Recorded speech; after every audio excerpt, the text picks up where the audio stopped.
Hello everyone, this is Fantasy-esque and welcome back to Lakeburg Legacies. When we left off in the previous episode, we welcomed in a lady and her farmer to the kingdom. So Philomene Ulrich, 28 years old, currently unemployed because she did not find any sort of career that she was satisfied with in Lakeburg. She moved in with her husband, Henry, who is our 20-year-old farmer.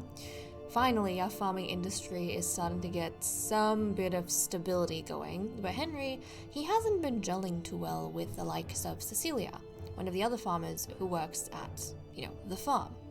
Cecilia, having recently lost her husband, Wolfgang, the blacksmith, which absolutely gutted me, because the episode before that we lost Calanth, and we know Calanth and Wolfgang were sweethearts, and I thought, you know what, even though Calanth was taken from him, maybe Wolfgang is going to be able to move on from that and live a happy life with Cecilia, but apparently no, that is not the case. No. The only sweethearts we have ever had in our 59 years of playing with Lakeburg, they died. They could not have a legacy, they did not have any children, which makes me so sad, but that is kind of the way of it. So for now, we are going to start off with Hermione. So Hermione actually wants to apprentice as a carpenter, and in the last episode we did have Han, one of the sewing workshop apprentices, become a young adult, and he decided he wanted to get away from the toxicity of working in the sewing workshop and become a carpenter, so he can actually take on an apprentice. And we're going to do exactly this arrangement. And this is kind of nice because both of them were apprentices in the sewing workshop. Han, after kind of graduating that, decided he wanted to work here. Hermione, after the death of her mentor Calanth, wanted to take a break from all of that. And now that Han has kind of entered the carpenter's workshop, she has probably approached him to become his apprentice, and he's agreed, which I kind of like. They both understand the background they're coming from in terms of experience, which is wonderful. So there is that, and now we are just, I think, keeping our eyes peeled for what else is going to happen in Lakeburg. So let's take a look, guys. Let's see what our kingdom gets up to. Nathan and Philomene have met each other and not made a good impression. Okay, Nathan does not like Philomene Ulrich at all. He probably thinks that Philomene, there's so many areas of Lakeburg that need assistance, and she's just newly come in, her husband is being so useful working at the farm. Nathan probably feels as though Philomene is kind of wasted space, you know what I mean? She's not adding to the kingdom in any way that is helpful to everyone as a whole. And even though Nathan, yes, he works at the bakery and is unable to do any work because, they don't have any enough wheat to make bread, but still, at least he works at the bakery. At least he's on standby should he have work. And part of that is, feeding. He's a smaller part of a big machinery, but still, he's focused on feeding. And I think he's disappointed that Philomene got this chance to be part of this wonderful kingdom, and she's not kind of utilizing that. But okay, we can do some bartering. We'll give some of our precious stone for the gold. We are holding up on gold. We'll do that. It hurts to lose the stone because we don't have any more stone coming in, but sometimes we gotta make tough decisions. We just have to make the tough decisions. Oh, that's right. And I completely forgot about this. But the Payne family. We had a pregnancy in the Payne family and they just had a little baby. So let's take a look. There we go, guys. Oriana and Crispin, after taking on two orphans from the street, Wolfgang and I think Han as well, they finally, got pregnant and decided to have their own little baby. So they've had Peregrine, who is a little boy, okay, which is fine. He unfortunately doesn't have any potential in what we want, but he is rowdy. He is a weak little one, which is unfortunate.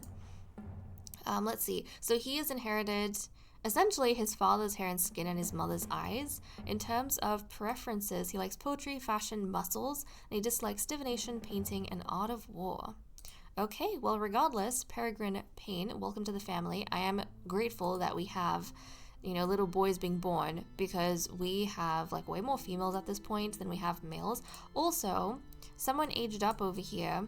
I think it was Astrid, who is now 13 years old. But let's take a look at Astrid. She is the daughter of Achille and Kala, but is currently staying with... Actually, who is she staying with? She's in the Lancelot family. She was adopted by... Hold on a second. The Lancelot family with Cataline and Drogo. That's right. But this is what she looks like.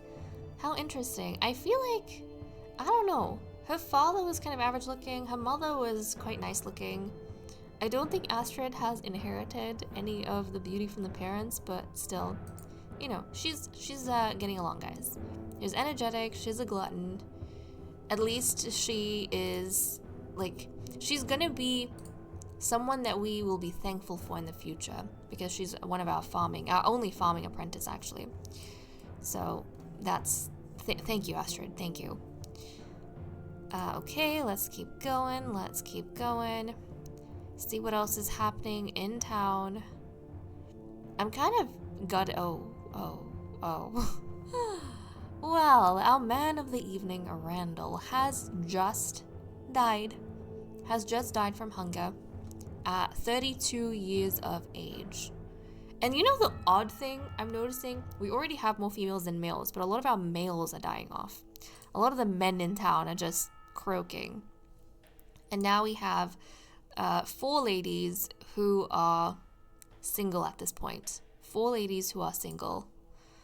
Oh my goodness. I was gonna say though, it's kind of... I feel unfortunate that we have reached now 60 years of playing Lakeburg, and I bet you this castle has been around for probably 30 of those years. We have not managed to find like a queen. And this is, I don't feel bad about this, because it's, you know, it's our Lakeburg story. This is just the way that the villagers and Lakeburg is panning out, according to, you know, their wishes, their desires, or their potential. But we need like the ideal circumstances, you know, for a queen to take the throne. And we just have not had that after all this time. So many interesting stories happening in town, but just not a queen, not a royal family. I feel like everyone's going to be like shaken up if we do get the royal family, because everyone's so used to it not being a thing. And then Althea and Marie, grandmother and granddaughter, are bonding over here. So their relationship is strengthening, which is quite nice. I feel like maybe Althea would feel a little bit down because of all the deaths. Maybe she feels like she's been unable to kind of stop the deaths and wondering if she's fit to be a healer. But I think Marie would kind of encourage her granddaughter and say, no, you're doing a great job as it is. Don't put too much pressure on yourself. You're keeping everyone in good health, and you know, some deaths they can't be fought. Some deaths are inevitable. But this is kind of sweet. That's cute. And I think both of them, actually, guys, Marie's life, she's healthy, but like her candle has got an orange flame now. It used to have a yellow flame. Her granddaughter Althea, though, Althea also has an orange flame. Oh, yikes. So we have to keep an eye on Marie, but she might reach her, I think she'll reach her 80s. That is wild, isn't it?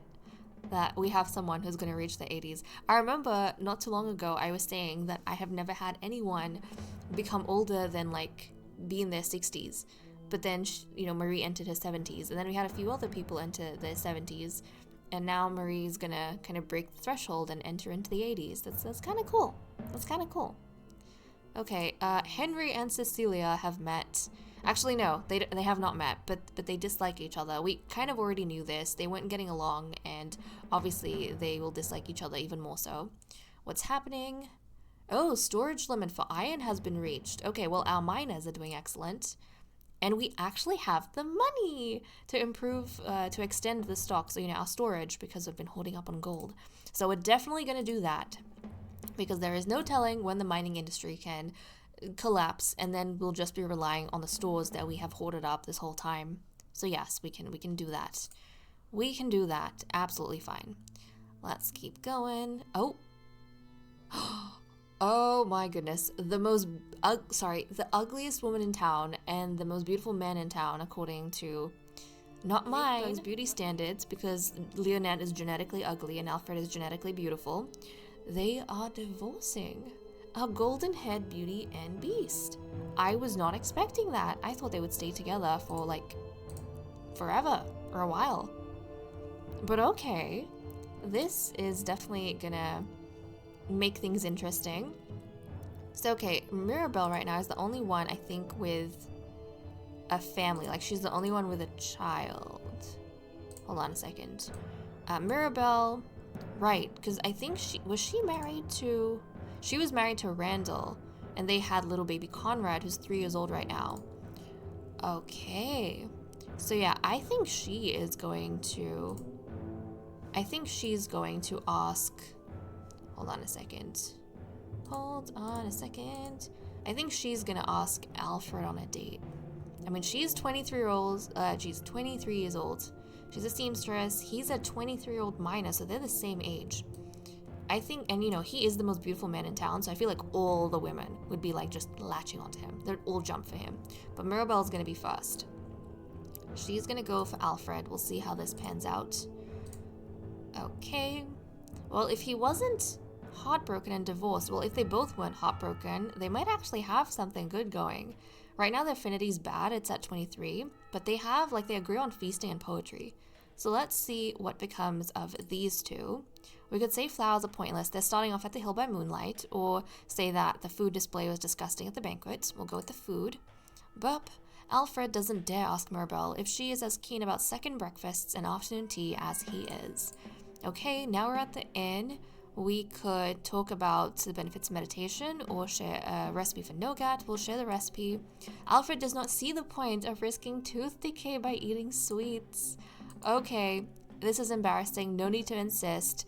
Mirabelle tried her luck with the most beautiful man in town, and Alfred he was not having it.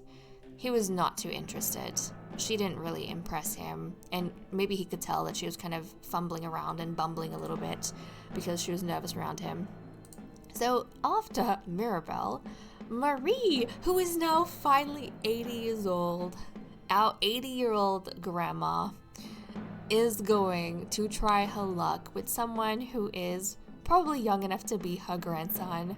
But you know what? Marie has lived a bit of a wild life. She started off as this innocent baker, and largely she has been, but she had her desire for companionship as she's gotten older, I think has led her to having younger and younger husbands. And I mean, there's barely anyone around her age, you know? But yeah, she was married to Brynja, then Eldrick, then Emmerich, then Helios. And actually, I mean, these guys, they were still kind of in their 40s, 50s, but now she's going for someone who's 23. How old is her granddaughter? Actually, how old is Althea? Hold on a second. How old is your granddaughter? Althea's 22 years old. Oh my goodness.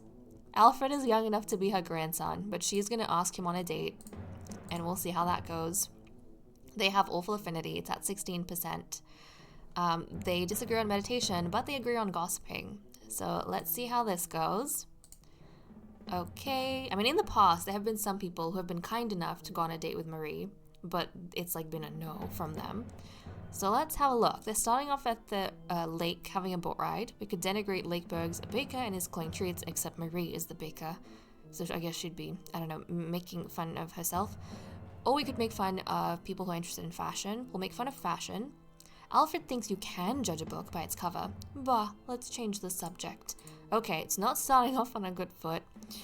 We could relish the latest rumors in Lakeburg, or we could try and abolish the death penalty. We'll try and abolish the death penalty. Public executions are a barbaric and gore event. Alfred agrees with Marie wholeheartedly. Oh my goodness, Alfred. Are you serious? You rejected the other girl for Marie? You know what?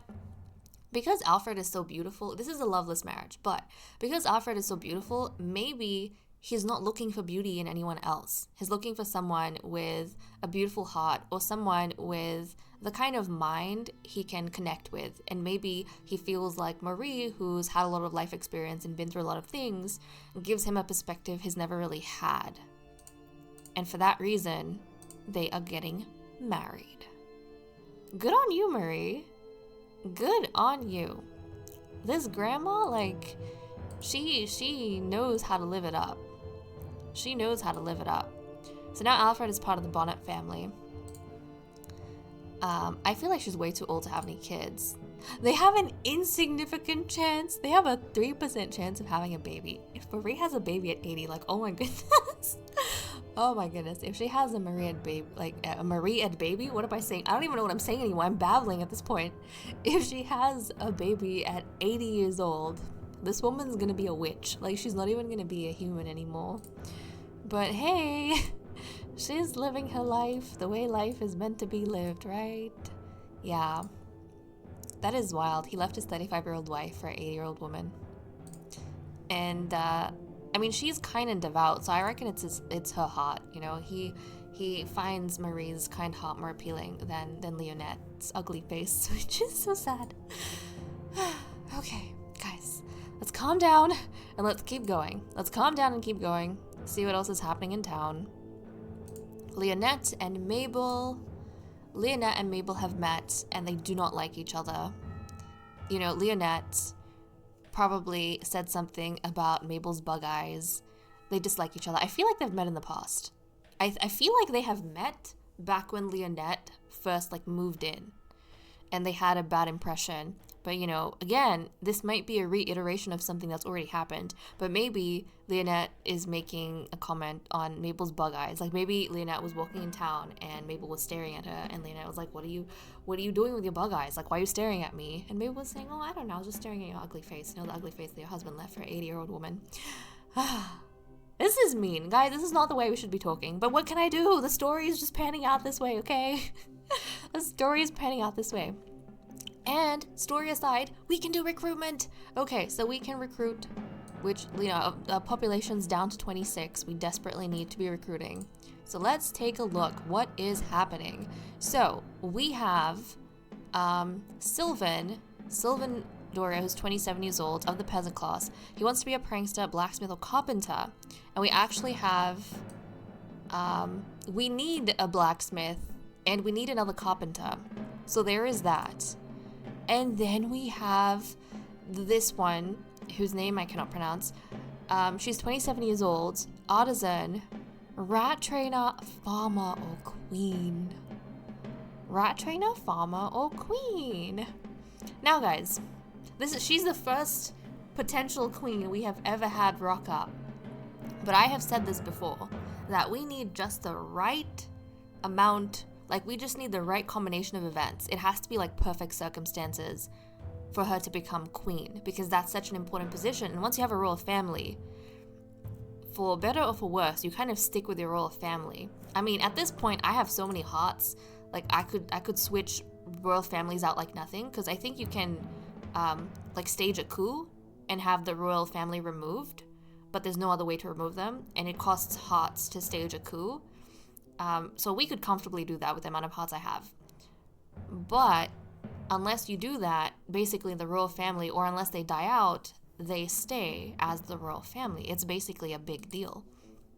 And I have said that we need perfect circumstances for them to become queen, and you guys already know, but I usually give preference to their careers in the order they have them, and then with the vacancies we have in town. So even if we got, you know, this woman, even if we got her, we have vacancies at the rodent nest, and she wants to be a rat trainer before she wants to be a queen. Even if we didn't have, say Oliver hadn't died and we still had a rat trainer, she wants to be a farmer more than she wants to be a queen, and we have vacancies at the farm. So even though she has potential for queen, I wouldn't send her to the throne room as the first thing.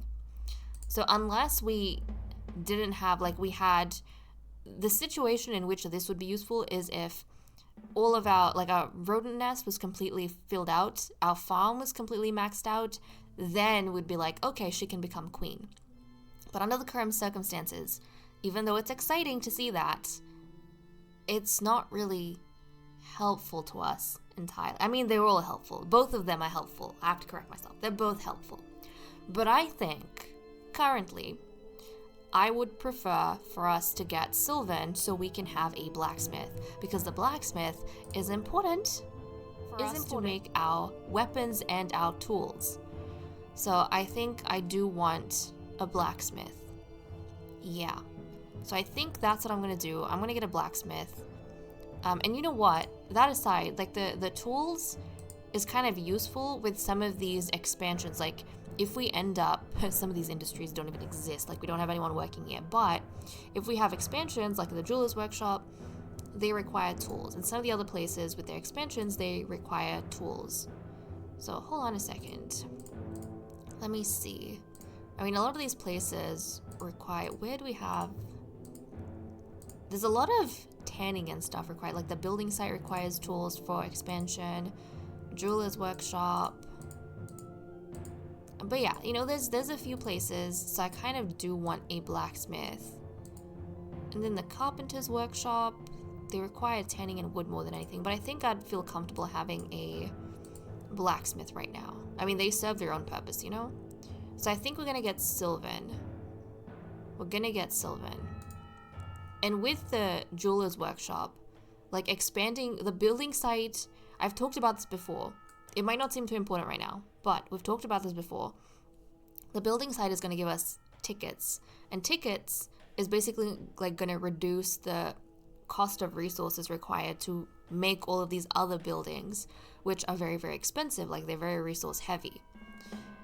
So for that reason, it'd be kind of good to us, like good for us to be able to grow the building site if need be.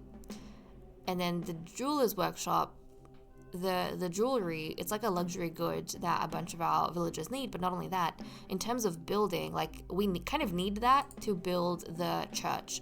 And the church is like the next building that we could realistically get, because the inn and the livestock farm require 80 wheat. Like we have nowhere near enough wheat to be building this, you know? So it kind of, the only thing you can aim towards is the church right now. And so for the jeweler's workshop to work, we kind of need, we need our blacksmith, basically, is what I'm saying. It's a bit confusing. It's a long way around. But yes, the forge affects the church. You might not think it, but the forge affects the church. So, okay, let's go ahead. I am going to change up your name, your last name, Sylvan. Ooh, Moonshadow. Okay. Sylvan Moonshadow, welcome to the kingdom. He's 27 years old, his rowdy aesthetic, and a coward. In terms of his preferences, he likes feasting, treats, meditation. He dislikes music, silver and gold, and gossip. We're gonna get you settled up in the forge. And guys, doesn't he look so much like Wolfgang? Like his styling, he looks so much like Wolfgang. That's kind of wild. I was like, who does he look like? And then it hit me. He looks so much like Wolfgang, who was our last blacksmith. But yeah, he's gonna work over here. He's gonna continue producing his tools and his weapons. And then we need to find him a lovely wife. Hopefully his wife is someone that's gonna be helpful to us and not like, where is she? Philomene Ulrich, who is like doing nil. She's not helpful at all. So let's take a look. Who are we gonna get for him? Marion, average affinity. They have 49% affinity. She is a very strong sort of lady. She's an artisan class. She's well-mannered, aesthetic, and mean. A builder! A builder, lumberjack, jeweler. Okay, this is a woman that we need. This is the kind of woman we need. Heckin', a builder? She would be our first ever builder. And I was just going on about the importance of building.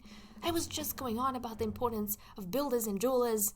Okay, this is perfection because his industry affects hers. I love it. Okay, so they disagree on music, but they agree on gossip. And then she likes dueling and divination. She dislikes painting and poetry. Let's get this going. Okay, we're gonna take her on a date, starting off at the inn. We could say minstrels are chaos or criticize the countryside. We're gonna criticize the countryside. Oh, thank goodness. We have her. We have her in the bag. Okay, living in this hellhole is such a bore. Marion also hates being woken every morning by the rooster, the hens, and the flies. And then we are going for a ride on the lake. We could criticize dueling or say that the display of food was disgusting at the banquet. We'll go with the banquet. Thanks to constant reminders that the poor barely have enough to eat, Marion tends to avoid stuffing themselves like a pig. And then we're at the hill by moonlight. We could ask Marion for opinion on divinatory pseudosciences or say poetry is a waste of time. We're going to say poetry is a waste of time and oh, are you going to kiss me or what? Once the surprise was gone, Marion appreciated Sylvan's directness. They are in love, guys. It's been a while since we've had a match this good, but they are in love, or a marriage, I should say. I should say marriage because match and marriage are two different things. But it's been a while since we've had a marriage this good, like a couple that's been in love. So I'm actually really happy with these two. Okay, hold on. Where is Marion? Marion Silverrose. I mean, that is a nice name. How do you say that? Is that Silverrose? I don't know. Silverrose. We're gonna change the last name because I'm like Attaway. Marion Attaway. No. Baker's cute, but she's not a baker. Ooh, Firestone? Marion Firestone. Why not? This is gonna be Marion Firestone. Married to Sylvan Moonshadow. It's kind of cool though, isn't it? Okay, so this is the Firestone family. So let's get you in the flippin' building site. You don't know how excited you've gotten me. Yeah, she is gonna be our first ever builder. Marion. Excellent. She's gonna start getting us our building tickets, which are gonna be like so useful. Let's get her to establish her own house. She's gonna move into the second neighborhood. Alongside the Coldwell, the Payne family, and the Frost family. So she's gonna be right over here. So, oh, Marion and Sylvan are obsessed with having a baby. They have a 14% chance, which is really good. But okay, Marion and Sylvan. You guys have just made me so happy. Quite unexpectedly, I might add. I'm suddenly so glad we got Sylvan. But okay, guys, with that said and done, I am going to leave off here. Thank you so much for watching. I hope you all enjoyed, and I will see you all next time. Bye-bye.